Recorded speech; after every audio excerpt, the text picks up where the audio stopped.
আমার আব্বাটা শুলে এবার আমার কি মনে লাগতেছে আমার কই জানা মারতে দিতে আব্বার লাগা আমার আব্বার লাগা খালি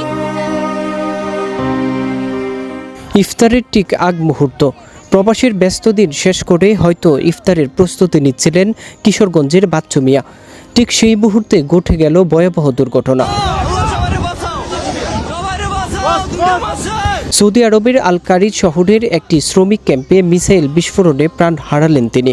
নিহত বাচ্চু মিয়া কিশোরগঞ্জ জেলার কঠিয়াদি উপজেলার জালালপুর ইউনিয়নের পশ্চিম ফেকামারা গ্রামের বাসিন্দা। তিনি সৌদি আরবের আল তোয়াইক বলদিয়া কোম্পানির শ্রমিক ক্যাম্পে কর্মরত ছিলেন। রোববার ইফতারির ঠিক আগ মুহূর্তে ক্যাম্প এলাকায় একটি মিসাইল বিস্ফোরণের ঘটনা ঘটে। এতে ঘটনাস্থলেই তার মৃত্যু হয়।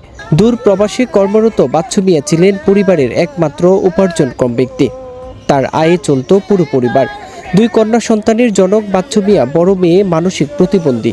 ফলে তার মৃত্যুতে পরিবারটি এখন গভীর অনিশ্চয়তার মুখে পড়েছে। হঠাৎ করে তার মৃত্যুর খবর গ্রামে পৌঁছালে নেমে আসে শোকের ছায়া। আত্মীয় স্বজন ও প্রতিবেশীরা ছুটে যান তাদের বাড়িতে। স্বজনরা বলছে, পরিবারের সচ্ছলতার আশায় কয়েক বছর আগে সৌদি আরবে পাড়ি জমান বাচ্চু মিয়া, কিন্তু ভাগ্যের নির্মম পরিহাস, প্রবাস জীবনই হয়ে উঠল তার শেষ যাত্রা। রায়হান জামান, কিশোরগঞ্জ টেলিভিশন। তুমি কি লাগানো লাগে রে আপু আপনারা দেখছেন কিশোরগঞ্জ টেলিভিশন।